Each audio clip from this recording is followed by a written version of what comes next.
get it rolling.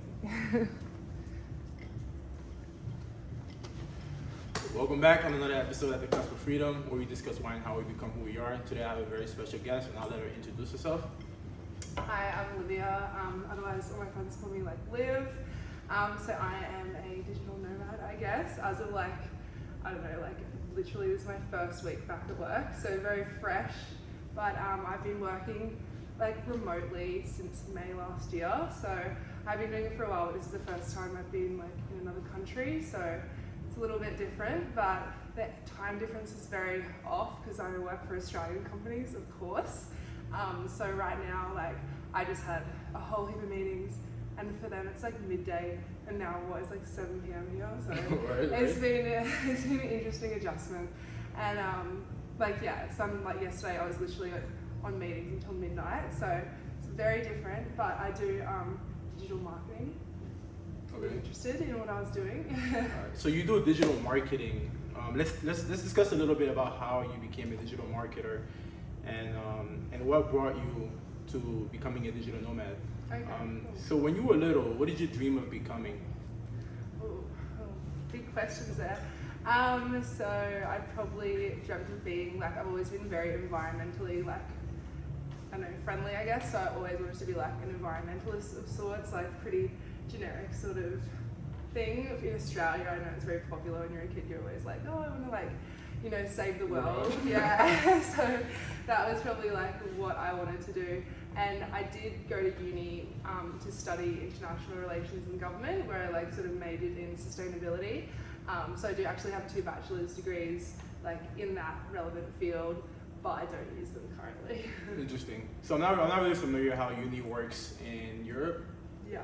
Australia. In Australia. But when you were going into the university, what influenced the major that you picked? Was it your parents, or was it because you wanted to save the world and international relation was the best thing you saw suited for your skills? Yeah, well, I didn't really know what I wanted to do specifically when I went to uni, and I feel that's pretty common. When you're 17, in Australia, you graduate school and you're gonna go straight to uni. We don't have to, but in my family, it's you're going to uni, no question. So I was okay, what am I gonna do? So I was I will study all I want to do is travel at the time. So I was I'll study international relations and government, and as well I studied international business. So I was surely with 2 international degrees, I'll do some traveling. And I was really lucky, I got scholarships to study all over the world, so that was really cool. And yeah, but it still wasn't really marketing related, but then at any opportunity I would do sustainability sort of focused subjects to go back to that core value of wanting to save the world. Interesting. So you went into the university willing to pick a major that will allow you to travel. Did you have any travel experiences when you were younger that made you fall in love with traveling and pick a major that will allow you to travel?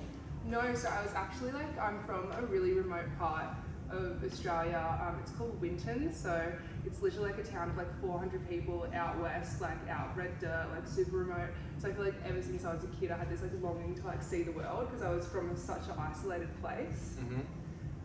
But I didn't actually do a whole heap of travel before I left school. I went to Bali, which everyone does when you're in Australia. It's very common to go to Bali there.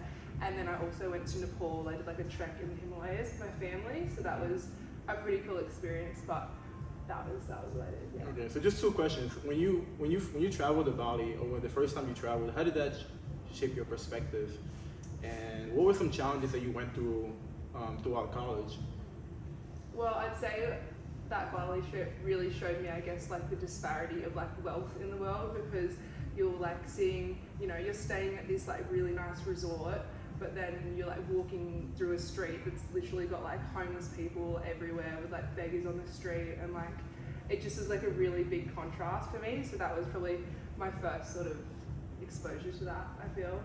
And then And then throughout college, what were some of the most challenging things that you went through as a major in international relations?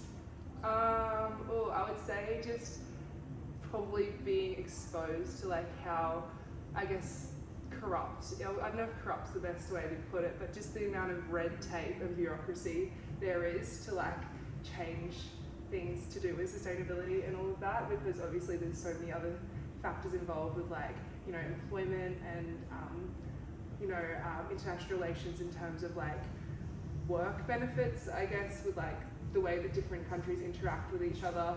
Like, like say for example in Australia, like mining is a huge industry, and obviously that's not very environmentally friendly, but it also generates like so many jobs and so much wealth for Australia. So there's not really any chance that industry is going to get shut down anytime soon.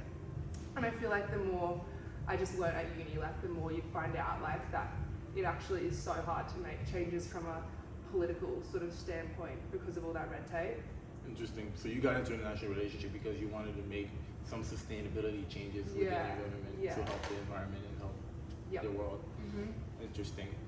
So when you graduated college, actually, let's take a step back. If you could go back and take a different path, would you, or would you still go in and be a international relationship major? Yeah, I think I'd probably just do what I did, to be honest. Like, I did a really cool degree. I feel like if I did anything else, I'd want to do something like more design focused, still in a sustainable way, but like do just like something a bit more hands-on perhaps. Like, I know like a lot of my friends went back and like they did industrial design where they're like, using what is it, like the, not AI, but it's like CCAD software? Yeah, not CCAD, but it's when they're making things out of the machine. 3D like, printing? Yeah, 3D printing. So it's like a lot of people like making like stuff out of 3D printing, but with like sustainable like resources and stuff like that. Yeah. Like, because I feel like going into policy, like you're just like not actually making any changes. But then a lot of people that are on the design level, they're physically making things that are actually like helping. So I feel like that would probably be the only other thing I would do. So if you could go back, because you now know that being an international relation major won't actually help you make the changes that you would wish to make, you would actually go the industrial part to make the changes. Interesting. Okay, so when you graduated college, how challenging was it to get a job? And very challenging. So I was actually really fortunate. So before I graduated, I did a internship at like a political think tank in Brisbane. So I already had they offered me a contract when I graduated. So I was really lucky, and I got to work on this project to do with like resource recycling in Australia. So it's like sort of just going through like different, I guess, like metals and things like that, and how they can like use scrap metal and things for like other options. Like, I don't know, just interesting. Resource recycling was the aim of it, and it was a really cool thing. But as soon as COVID happened, they sort of axed every temporary contract. So I lost my job because of COVID at that political think tank, and then I just ended up working in marketing. So interesting. So so I guess COVID was definitely a pivoting moment for you.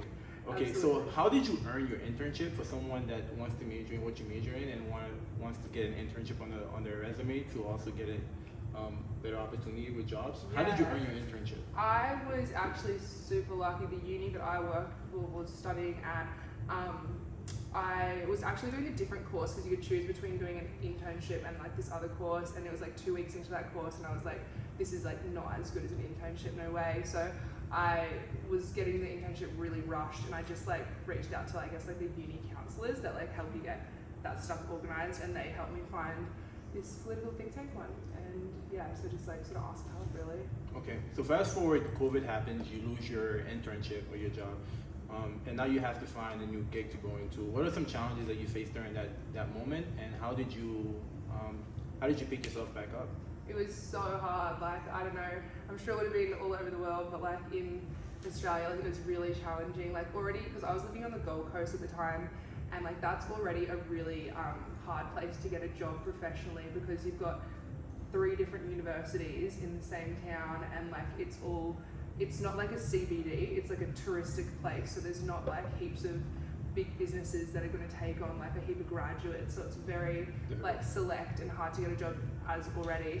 And then when COVID happened, like obviously everyone is like looking for a job, and like not a lot of people had a lot of skills that you could work like without being on the job itself, I guess.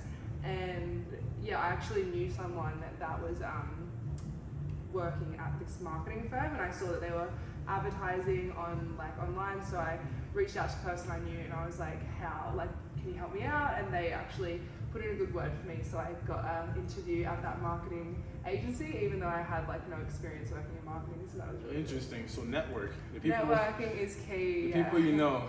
Always you gotta ask. Like I feel like a lot of the things that I've gotten like employment wise is just from like reaching out and just like asking for help, because like you're never gonna get anywhere by yourself. Wow, that's some very good advice. So now you're in the digital marketing, and you're not even a digital marketing major, and you're a digital nomad. Yeah. How long have you been a digital nomad for, and what are some cultural challenges that you faced since you became a digital nomad? Well, do you classify digital nomad as like being outside of your country or just working remotely? Working remotely. Working remotely, I've been doing that since like May, so almost like what's that, 10 months? Actually, I guess it's working remotely, but having the flexibility to leave your country. Yeah, well, yeah, I guess like I've only come back to work this week. Is my first full week back at work. I just had a month off of annual leave over the holiday period, and I didn't actually tell my boss I wasn't coming back to Australia. So it was an interesting week. So they were okay with it though, because when I first got my job in May, they actually reached out to me, like they sort of headhunted me, and it's a company in Sydney and I wasn't living there, and I was like, well, I would consider the job, but I'm never going to move to Sydney, so like the condition is that I'm fully remote, and I said that I wanted to be a digital nomad eventually and like travel, because I was sick of traveling and having to find new jobs every time, and they were like, yeah, whatever, like we'll give it a crack, like they hadn't done it before, and I was like working remotely all year and it was working fine, and then I told them that I was going on holiday because I had annual leave obviously, and then I just like didn't really tell them I wasn't coming back to Australia. I told like my mentor and she was so fine with it, so I was like, if it was an issue she would have said something. Yeah. You're right. But my actual boss didn't know, and so that was interesting, but he's like, I'm happy for you, like, you know, enjoy your life. Yeah, pretty much. So I'm in a very fortunate position, but I don't know if everyone would have that same opportunity. Yeah. Okay. But now that we know being a digital marketer can earn you a spot at becoming a digital nomad, Definitely. What does your day-to-day job look like, and what are some challenges that you face during your jobs? So my day-to-day is like I'm like a performance manager is my role. So it's like I'm working for an agency and I have my own clients within that agency, and I'm like their key contact, and I take care of like all of their like consulting, strategy planning, as well as like anything else I guess they need from me. But I've got 5 clients that I work for, and they're all like sustainable Australian brands, like in the fashion industry, furniture, and like I guess that's mainly it. But so I guess I have like fortnightly meetings with all of them, as well as monthly meetings. These are just like WIP meetings, we call them, where we check in and we say like, you know, this is all your results and stuff, like, because they work across all the, you know, Google, Facebook, TikTok, Snapchat, Pinterest, so they have all these different platforms, and I just got to tell them like what's working, what's not working. And I also have meetings with like people that work at those platforms, so they'll give me insights of like what might be trending, like what's coming up, and I just get to tell my clients like, oh, like insider scoop, like this is trending. Like it's honestly such a fun job. Yeah, it's pretty fun, but it's like very much like sometimes like I don't know, like it's just random. It's really random. From going from like politics to this is like a joke sometimes. Like it's not a joke because like it's like people's businesses, but it's very not as serious, like not as corporate, and I get to like definitely have a lot of like individuality, I guess, in my job, and like be myself a lot, which is really fun. Yeah. So I agree. Yeah. Okay, so now that we've talked about why and how you became a digital nomad as a digital marketer, let's try some perspective on some life philosophy that you have, or that you practice on a day-to-day basis that one can take with them in order to be like you or better. So what is some like life philosophy that you live by? Life philosophy. Well, this is actually like, I don't know if it's really philosophy, but I remember when I first got my job, in the interview they said describe yourself in 3 words, and I feel like a lot of people would be like, oh, you know, I'm like loyal, hardworking, like those types of things. I was like, 3 words. I was like, up for anything, and that's like actually like how I would describe myself and my ethos to life. Like I And a lot of my friends would definitely vouch that. Like, I am genuinely up for anything, and that's a good way to live, I think. It's definitely can be interesting, but don't knock down any opportunities ever. So. Interesting. Well, it's been an amazing honor to have you to brief the audience on what you do for a living, and I'm really honored and blessed to have you on this podcast. Thank you. Thank you.